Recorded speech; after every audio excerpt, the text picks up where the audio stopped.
Hey guys, today I'm going to show you some ways to make your Wix website faster. Let's get started. The first thing you can do to optimize your website is by turning off page transitions.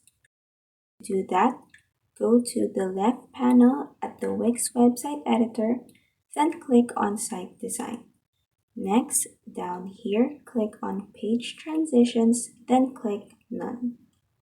The second thing you can do is not using more than two fonts for your site and using HTML fonts like those showed in the list.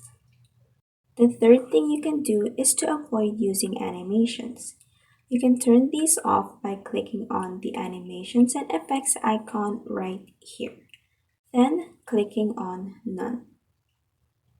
The last thing you can do to make your Wix website faster is using only one background image for your whole site, which you can customize by clicking on the site design on the left panel and clicking on page backgrounds. Also, make sure that you are using an appropriate size for your image and make sure that it is in JPEG format. And these are just some ways you can do to optimize the speed of your website. If this video helped you, please like and subscribe for more helpful tutorials.